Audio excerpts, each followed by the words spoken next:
여러분 안녕하세요. 찾아가는 새벽기도 시카고 예수사랑교회 조선영 목사입니다. 오늘도 변함없는 주님의 은혜와 평강이 저와 여러분의 삶의 종일 풍성하기를 기도합니다. 오늘 말씀은 예레미야 14장 10절에서 12절까지 말씀입니다. 제가 읽어드리죠. 여호와께서 이 백성에 대하여 이와 같이 말씀하시되 그들이 어그러진 길을 사랑하여 그들의 발을 멈추지 아니하므로 여호와께서 그들을 받지 아니하고 이제 그들의 죄를 기억하시고 그 죄를 벌하시리라 하시고 여호와께서 또 내게 이르시되 너는 이 백성을 위하여 복을 구하지 말라. 그들이 금식할지라도 내가 그 부르짖음을 듣지 아니하겠고 번제와 소제를 드릴지라도 내가 그것을 받지 아니할 뿐 아니라 칼과 기근과 전염병으로 내가 그들을 멸하리라. 아멘. 오늘 말씀에는 축복과 위로의 말씀이 아니라 저주의 말씀을 하시는 하나님을 여실히 보게 됩니다. 벌하시겠다고 하십니다. 또 예레미야에게 말씀하시기를 이 백성을 위해서 복을 구하지도 말라고 하시죠. 금식해도 소용없을 것이고 소리쳐 부르짖어 봐야 소용없다고 하십니다. 번제와 소제로 예물을 드려도 받지 않을 것이라 하십니다.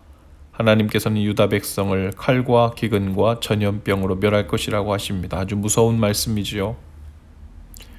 여기서 우리는 낯선 하나님의 모습을 봐요. 우리가 생각할 때 하나님은 사랑이 한이 없으시고 은혜가 한이 없으시고 언제나 넓은 품에 우리를 안아주시고 등을 토닥토닥 위로해 주시며 하루를 또 살아갈 힘과 용기를 북돋아 주시는 분이라는 모습, 그것이 하나님을 향한 우리의 일반적인 이미지일 것입니다. 그런데 하나님께서 이렇게 위로와 축복이 아닌 저주의 말씀을 하시고 또 단단히 마음먹으신 이유를 알아야 합니다. 오직 한 가지 이유예요. 백성들이 어그러진 길을 사랑하여 그들의 발을 멈추지 않았기 때문에. 하나님께는 등을 지고 어그러진 길, 즉 죄로 인해 뒤틀려진 그 우상 숭배의 길로 다니기를 멈추지 않은 죄 때문이라는 거예요. 여기에서 어그러진 길이란 하나님을 사랑하며 경외하며 살려는 방향은 바로잡았으나 살다 보니 육체와 또 육체의 한계와 연약함으로 인해 실수도 하고 넘어지기도 하고 때로는 잠깐 인간적인 연약함이 드러나는 것을 말하는 것이 아닙니다. 어그러진 길이란 애초에 하나님께로 방향을 잡을 마음이 없는 것을 말하지요. 이것은 실수도 연약함도 아니지요. 이것은 악함입니다. 그것은 그들이 어그러진 길을 사랑하여 그들의 발을 멈추지 않았기 때문이라고 표현했어요. 하나님께서는 하루아침에 변덕을 부르시는 분이 아니시죠. 백성들이 가나안 땅에 들어온 후 이미 수백 년에 걸쳐 오래 참아 오셨습니다. 이미 수없이 선지자들을 보내 타이르시고 복을 약속하시기도 하시고 징계하시고 혼내실 것이라고 협박도 해보셨어요. 그러나 그들의 입으로는 돌이킨 척했으나 어그러진 그들의 사랑하는 발길을 돌리지 않았다고 말씀하십니다. 마치 이와 같아요. 성경은 하나님과 백성의 관계를 신랑과 신부의 관계로 비유하지요. 그리고 하나님을 떠나 어그러진 길을 향해 떠나는 것을 영적인 간음이라고 비유했습니다. 일테면 하나님의 백성인 신부가 신랑인 하나님을 두고 밤마다 딴 집 살림을 차리고 간음을 하는 것입니다. 따로 살림을 차리고 자신이 사랑하는 라이프 스타일이라며 매일같이 다른 남자의 집을 들락거리는 거예요. 매일같이 그 집을 갔다가 아침이 되면 돌아옵니다. 신랑이신 하나님께서 타일러 보시기도 하시고 사정도 해보고 협박도 해보고 더 큰 복을 약속하기도 했지만 그 오랜 세월 동안 아침마다 돌아와서는 마치 신실한 아내로 사는 듯 또 저녁이 되면 다른 남자를 찾아 또 떠나는 겁니다. 그 여자는 어그러진 길에서 돌이킬 마음이 없는 겁니다. 그리고는 아침마다 집에 와서 설거지도 하고 밥솥에 밥도 해놓고 아이들 학교도 보냈으니 최선을 다해 반성하는 것이고 또 회개한 증거라고 스스로 속이는 겁니다. 그러나 밥을 해놓고 저녁이 되면 다시 외간 남자 집으로 가는 거예요. 이스라엘 백성이 하나님을 떠나 마치 이와 같은 행위를 수백 년 동안 그들의 어그러진 길을 사랑하여 그 발길을 돌이킨 적이 없다는 겁니다. 이제 하나님께서는 관계를 끝내겠다고 하십니다. 더 이상 복을 구하지도 말라고 하세요. 그 어그러진 길에서 발길을 돌리지 않는 한 아침에 돌아오며 남편과 아이들을 위한 선물 꾸러미를 잔뜩 가지고 온들 반기지도 않고 받지도 않을 것이라고 소용이 없다고 말씀하십니다. 죄에는 두 종류의 죄가 있어요. 하나는 삶의 방향을 하나님께로 돌이키지 않은 상태에서 살아가는 방향 자체가 다른 죄이고, 또 하나는 방향은 주님께로 잡았으나 그 길을 가다가 연약하여 넘어지고 부족하여 넘어지고 때로는 세상 유혹에 혹하여 잘못된 길로 잠깐 발을 헛디디는 죄들입니다.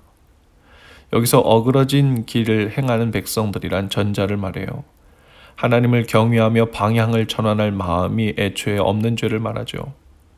물론 방향만 전환하면 그 다음부터는 마음대로 죄짓고 살아도 된다는 의미가 아닙니다.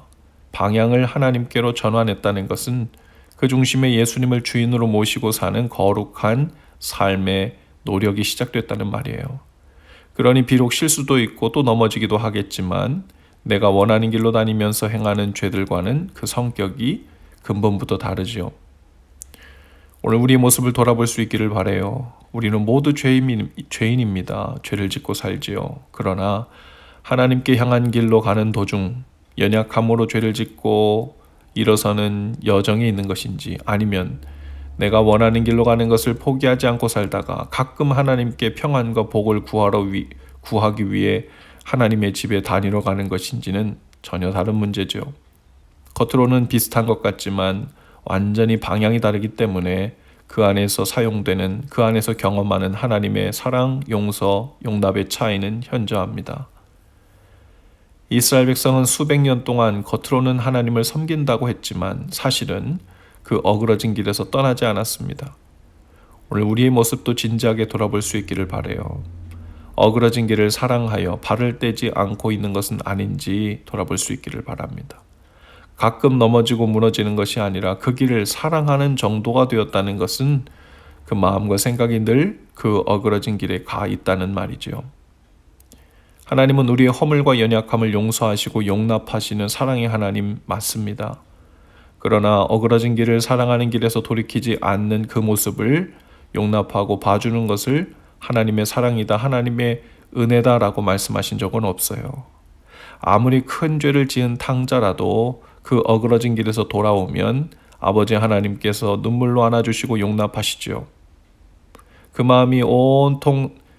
그러나 그 마음이 온통 세상에 있어서 집에 돌아온 것이 아버지께로 돌아올 마음이 있어서가 아니라 돈이 떨어져서이고 죄책감이 들어서 그 마음을 달랜 후에 다시 세상으로 나갈 마음, 즉 자신의 그 어그러진 길에서 돌이킬 마음이 없는 탕자를 품어주시고 사랑하시고 환영하시고 괜찮다 말씀하시고 하는 것이 결코 사랑이 아님을 주님께서 말씀하시는 겁니다.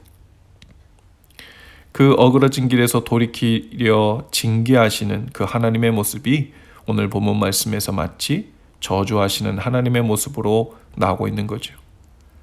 오늘 우리가 스스로 떠날 마음이 없는 어그러진 길을 사랑하고 있는 것은 무엇인지 돌아보고 발길을 돌리는 지혜와 결단이 있기를 바랍니다. 그래서 하나님의 그 놀라운 사랑의 품, 진정한 용서의 품에 거하실 수 있기를 주님의 이름으로 축복합니다. 기도합시다. 주님, 오늘도 하나님을 향하여 출발합니다. 스스로 속이는 어그러진 길을 향해서가 아니라 주님을 위한 삶으로 나아갑니다. 그 도중에, 그 여정에 저희의 마음과 생각을 지켜주시고 그 안에서 누리는 의와 평강과 희락을 주시되 진실한 주님의 사랑과 용납의 의미도 깨닫고 경험하는 날이 되게 하옵소서. 예수님 이름으로 기도합니다. 아멘. 여러분 오늘도 예수 사랑으로 화이팅입니다. 내일 아침에 다시 찾아뵙지요.